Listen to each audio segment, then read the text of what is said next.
I've been bullied about my weight since I was 11 years old. She started out at 198 pounds, and she's down to 140 pounds. Does anybody disagree that if we can stop childhood obesity from a health standpoint, that we should? What happens when you put a child on a diet is that you actually... Nobody said anything about dieting. You're wanting to ignore health because you want to run a social agenda.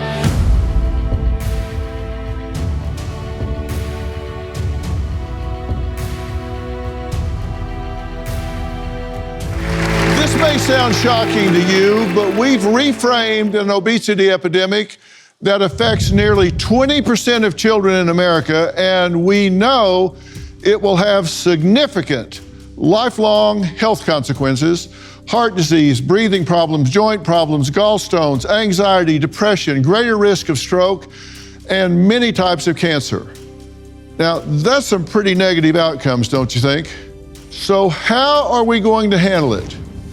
By embracing the body positivity movement? It's a movement that promotes acceptance of all bodies, regardless of size, shape, skin tone, gender, and physical abilities. Even those who push body positivity have fallen victim to the tragic effects of obesity. Now, these 4 social media influencers were swept up by the movement that claims obesity is perfectly healthy. The tragic truth is they have all died under the age of 45 from health issues related to obesity. Now look, there's nothing wrong with loving ourselves or our bodies if we're being realistic about what love means. Now, Susie and her 14-year-old son both had a reality check when they were each pushing over 300 pounds. Susie says she found a miracle way to lose weight, and now she wants her son to have a shot to thinness as well. I'm here to share my weight loss journey using doctor-prescribed GLP-1 medication and taking my son Jeremiah, who's 14, on the same journey. It's always been really difficult for me to lose weight. I've never been into sports. I didn't really have any interest in doing football, soccer, anything like that. I tried doing keto and it just wasn't for me. Too many limitations. When the pandemic came, Jeremiah was gaining so much weight. He started turning to emotional eating as well. I was really bored and I feel like it was a lot of just binge eating. I was just downing a bag of chips and I wouldn't even notice. My dad showed concern for it. He would go into my room and just see all these packages everywhere. I would say I had a bit of a depression room. It was always dark in there. I just felt numb whenever I was emotionally eating. The only thing that was on my mind was food. At my heaviest, I was probably around like 350. That's whenever my mom came to me about the shots and how it was similar to this drug I had been seeing all over TikTok. And so I was really interested. And the first week I noticed instant results. I was not hungry for probably like the first 3 days. At one point I was losing a pound a day. The next dosage wasn't available. We couldn't get our hands on it. I've gained like 5 pounds back. It's difficult because I'm hungry kind of like all the time, and it's okay to be hungry, but it's not okay to starve, and I just kind of don't know the difference between the two because I don't know if I'm eating too much or too little. Once I get the shot again, I think it'll be smooth sailing. Well, welcome to you both. Thank you for having us, Dr. Phil. What made you realize that you had to take control of your weight, that you really wanted to make a change? A doctor visit. When they're telling you you can die of this weight that you have on your body, that is something that I can control, right? So I was told that I was borderline diabetic and that I was potentially going to die of a stroke if I didn't lower my blood pressure. So that was my moment. Like, my children need me and I need to do something to change and lower my body weight. Okay. And Jeremiah, do you feel like your current weight is a problem to you in the way you live your life, feel about things, choose activities? I would say yes and no. Emotionally, I really don't feel like it's affected me a bunch, but I feel like physically, you know, just different things. Like being on a plane, it's a little bit like tighter, and like finding clothes, it's a little bit harder than for people who aren't obese and heavier. So I feel like it's a give and take, yes and no. You say the quarantine was hard for you. Yeah. How so? There was nobody to keep me accountable. There was nobody there watching me. And I feel like before, even though I was heavier, I feel like I gained a lot of weight just emotionally eating all the time during quarantine. And how do you feel about what's identified mostly on the internet as the body positivity movement? I think it's dangerous to be promoting that it's okay to be unhealthy. Especially as a mom of teenage kids, they're influenced by what they watch. And so I was very fearful that they would embrace this body positivity. I think it has a give and take to Jeremiah's point. I think it's great that people feel great about what they look like, but they should really prioritize their health. Yeah. You were bullied at school. Yeah, in elementary school. And do you go to school now? No, I'm homeschooled right now. Why? Last year was a little bit rough for me, mentally and also physically. So I just took a year to just work on my mental health, work on my physical health, and just take a year to take a break from everybody. And even social media, I haven't been on there. I'm just taking a break completely from my peers. How do you feel about the body positivity movement? I think it's fake. I think, honestly, people are just using that as a cover-up. Nobody's gonna be extremely excited that they're fat. And if you are, that's not exciting. That's not something to be proud of. Well, let me weigh in on this right up front, because I want to be very clear about my position on this. A lot of people don't like to take positions. I take positions. I think the body positivity movement is really dangerous if they're glamorizing that, oh, hey, this is great, this is okay, it's, you just need to go with it. I agree. I think what's also dangerous is if you allow your self-image to vary with your body image. You've lost how much weight? 40 pounds this year. You're not a better person because you're less here. Agreed. You weren't a worse person when you had 40 more pounds on you. You have the same spirit, you have the same heart, you have the same devotion to your children and your family. You're not a better person because of how much you don't weigh or how much you did weigh. To that extent, I agree with body positivity. What I don't agree with is glamorizing that, hey, this is a good thing, that we should celebrate being overweight. And promoting obesity. That to me is where they lose me. Your self-image should not go up when your weight is where you want it to be and down when it's not. Those things should not vary together. Do you follow what I'm saying? I agree. It's a big deal, and I'm going to talk about that a lot. Suzie says the semaglutide shot has been a miracle for her struggles with food and weight. In 10 months, she said she lost nearly 40 pounds. Now, Suzie says her 14-year-old son, Jeremiah, is following in her footsteps. Struggling with his weight, she says the pandemic and social media just didn't really help. I am on TikTok avidly. I love just scrolling on my For You page. And of course I do see those mukbangs. Mukbang, it was invented in Korea, and it's pretty much somebody recording themselves eating a good amount of food and just eating in front of a camera, talking, consuming all of that. It makes you want to eat it. This is the last bite of the burger. Social media has made an impact on Jeremiah's life.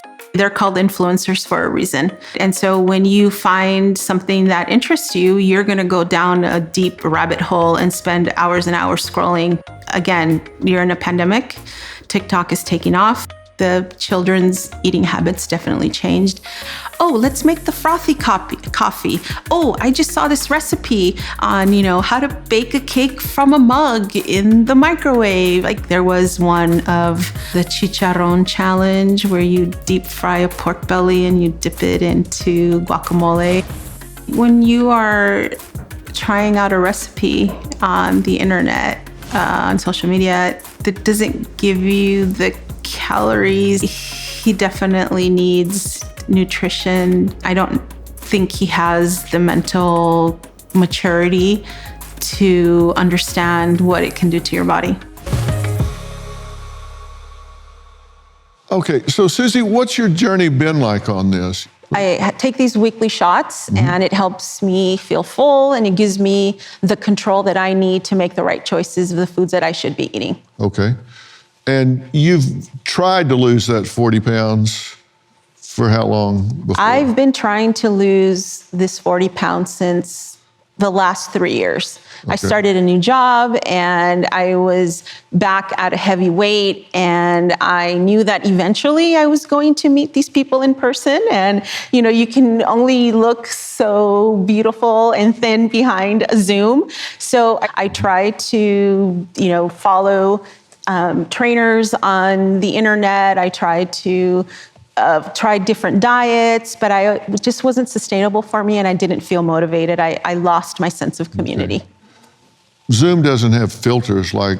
Yes, you can do that. It does? Yes, it does. Yeah, it does. They could. That's what I should do. Look like I have a cat on my head.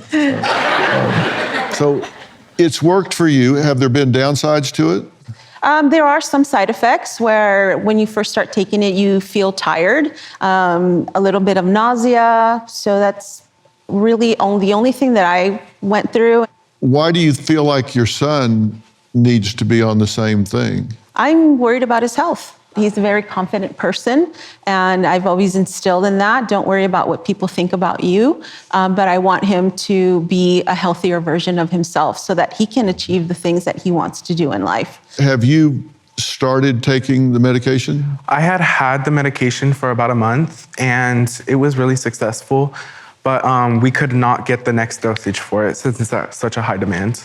Jeremiah, you say having less hunger makes you feel more in control. Mm-hmm. Have you done other things? Have you taken your own destiny in your hands and worked hard and gotten out on the track, broken a sweat, put together a healthy eating program? Yeah, I wouldn't have breakfast. I would do intermittent fasting, and then I would go for a 3-mile walk, which only took like around an hour, then start my school, and then I would have like a salad or a sandwich for lunch, and then have like pretty much whatever I wanted for dinner and save my calories for dinner. Yeah, you don't want to go on a diet. No. Right? You want to get a lifestyle that you Yeah. can sustain across time. That's right. Yeah. But there's no way to do this in a sustainable way without working hard. I mean, Yeah. you get that, right? Yeah. Coming up, we're going to meet a mother who lost over 100 pounds on this injection, semaglutide. So she decided to put her 15-year-old daughter on it too. We're going to meet them next and see what they have to say. According to the National Association of Anorexia Nervosa and Associated Disorders, girls as young as 6 years old start to worry about their weight. 6 years old. And by 14 years old, 60 to 70% are trying to lose weight. Now, risk of developing an eating disorder is 18 times greater than their non-dieting peers. Now, hear what I just said. 18 times greater. Now, Dena says that she's been overweight since she was 10 years old. It's a battle she's fought all of her life until she found the semaglutide medication, where she's now lost 100 pounds. So she decided to put her 15-year-old daughter on it as well. I started taking GLP-1 medications October 31st of 2022.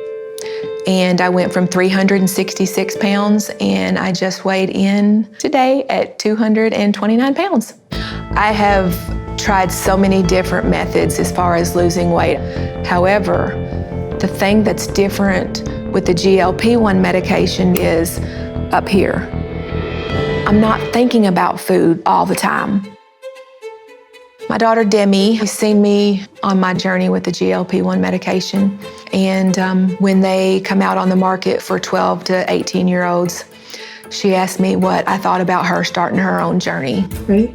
My first memory of struggling with my weight is the summer after 6th grade. I was hungry a lot and I would constantly eat chips and I gained 20 pounds. She started out at 198 pounds and she's down to 140 pounds. First one, how do you feel? It was kind of scary because I didn't know how to do it. At the end of the first month, I'd probably lost a total of 10 pounds. This medicine has not only helped me want to live my life, but it's also made it a lot easier to. I have seen my daughter's journey cause her to blossom in so many ways. What parent does not want their child to just flourish and blossom in life?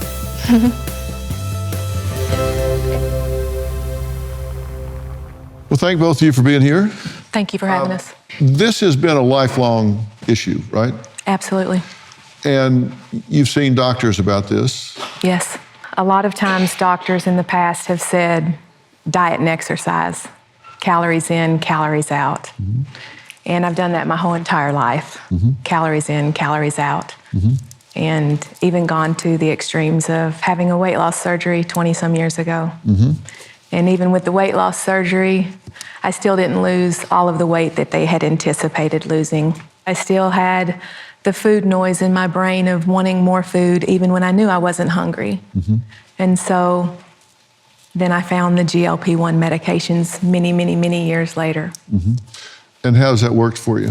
The GLP-1 medication has been a game changer completely. It's like nothing I have ever experienced in my life. Mm-hmm.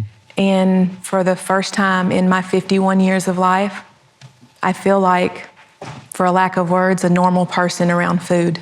Mm-hmm. There's no other way to explain it. Demi, this is something that you've had to deal with as well. Mm-hmm. You've been bullied at school. Yes. How so? I've been bullied about my weight since I was about 11 years old. Mm-hmm. I even had a best friend who bullied me about my weight a lot. Even went to the extremes of if I went to her house, I couldn't eat anything and I had to work out with her, constantly comparing our sizes. It was just really hard because I thought that's what a friend was. So I didn't know any different. And I thought that was completely normal to be treated that way. And I've battled bullying with my weight up until about this upcoming school year. Mm-hmm. This affect how you felt about yourself? Yes, a lot. What did you say to yourself? I felt just disgusted by my body. I remember there would be times I would just stand in the mirror and look at myself and hold the extra weight that I had, and I would just cry because I hated who I saw. And that led to me having really bad mental health issues, even to the point where I started self-harming. Mm-hmm. You say that your pediatrician is hesitant to prescribe the meds that you're wanting to do. They finally relented, but were hesitant? Yes, at first, she really wasn't on board with doing it. And I said, well, doctor, first off, you prescribed it to me. So obviously, you're on board with the medication to begin with. And I realized that she's your first teenager that you're going to be prescribing it to. And if I didn't think it was something that would benefit my child, or if it was something that would be harmful to my child, I would not ask you to prescribe this to her in the first place. Mm-hmm. And if this was something that had been around when I was a teenager, it could have completely changed my life. Mm-hmm. And I said, so how about we come up with a game plan and allow her to try it for 3 months? And between myself and Demi and you as her doctor, we work for 3 months to see what type of progress she can make. Mm-hmm. And that's where we started her journey. Mm-hmm. This has worked out for you? Yes. Mm-hmm. Also joining us is Dr. Jaime Seeman, who is an obstetrician gynecologist specializing in nutrition, exercise, and health science. She is also a current fellow in integrative medicine and a board-certified ketogenic nutrition specialist. She believes there's only one way to live, and it's not being overweight. Welcome to both of you. I'm glad you're joining us. Thank you. You've been listening to everything we've been talking about. What did you want to say? I used to wake up every day and my first thought was, I hate this body. I hate this body. And I came to body positivity through that pain, through that sense of, I've done a lot of things, I'm tired of living like this. And then when I went to graduate school and I started researching how weight impacted, how societal views on weight impacted things like gender. And I began to find that not only was there a strong human rights argument for ending weight discrimination, but that there was a strong evidentiary base for our views on weight and our approach, our medical approach, not having a holistic respect for the actual body of data. I think what's challenging, last thing I'm gonna say, I don't wanna talk too much, but I think a lot of our culture looks at weight through kind of a peephole. We've got that one data point that people in larger bodies have these different health outcomes than people in smaller bodies. And that's an important data point, but there's a lot of other data points around it that tell a much bigger story. Let's talk about the data point that you are talking about, because when you look at the effects of being overweight on health and on the human body, and the risk that it imposes on the body in terms of mortality and disease, it is profound. If you're obese, you're 7 times more at risk for diabetes, 6 times more at risk for hypertension, 4 times more at risk for arthritis, 3 times for asthma, and 4 times for just having fair to poor health, as opposed to someone that is not carrying the additional weight. And that's not an opinion, that's fact. Doctor, am I telling this straight? Yeah, you are. And I want to highlight something. I'm a human. I give compassionate care to my patients. I've not always been this healthy in my own life. I've struggled with my own body image issues. Obesity is a problem in America, and it's a problem for our long-term health and longevity, but there are thin people who are not healthy too. Sure. So I think we need to really separate this idea of what somebody looks like and that is what health is. Because what does health look like? My job as a medical doctor is to physically examine you, to talk to you, to check your vital signs, check some lab work, and that's really what determines how healthy or unhealthy you are. And you don't disagree with what I was saying about the need to separate body image and self-image. Yeah, no, I don't disagree. And I think also it's important to understand, for example, it's really difficult to look at health outcomes in a vacuum. There's a story here. There's the loss, where there's really high mental health, plateau, and then there's the sort of the regain, which is very, very damaging for both the mind and the body. So I think kind of... But what's the point? The point is that this is the story of weight loss. That the story, people in my profession don't even call it weight loss, we call it weight cycling. Because it's not, But you don't think you fix that by glamorizing obesity? Well, I'm just saying that when we look at the data, which is that fundamentally this is what happens when you put somebody on a diet or you put them on a weight loss journey. What happens is they're gonna plateau and they're gonna restore, they're gonna regain. And this is the body's survival mechanism. It's actually really positive, but our culture sees it as a failure. Doctor, what's your response to what Virgie had to say? Well, she's discussing the fact that many obese people lose weight, plateau, and regain. This is an absolute problem because we haven't really fixed the root problem. We really are focusing on the wrong thing. We're focusing on how fat people are, how obese people are, how much body fat they have, which is not what we should be focusing on. The problem that we have in America is we're overfed and we're undernourished, and we're not focusing on muscle and lean tissue. When somebody loses 100 pounds, even on GLP-1 medications, we know on average 30 to 50% of that weight loss can be lean tissue, can be muscle. Mm-hmm. And you're putting that patient in a state where they may be just as metabolically unhealthy as if they hadn't been on the medication. Mm-hmm. And we know when they go off the medication, at a year, on average, they regain 2/3 of the weight. So although this is an excellent tool, I myself have prescribed these medications to some patients. We're not fixing the problem, which is putting ourselves in an environment to thrive by how we eat, how we move, how we sleep, how we mitigate stress, our relationships. Virgie did highlight something. This is a biopsychosocial problem. We have a biological problem within our bodies. We're obese, we're inflamed, we have diabetes, but we're in an environment where there is a psychology behind it, and there's a social environment behind it and how we raise our children. So this is a difficult problem to tackle. Medication can be a tool, but but it's not going to solve the long-term crisis.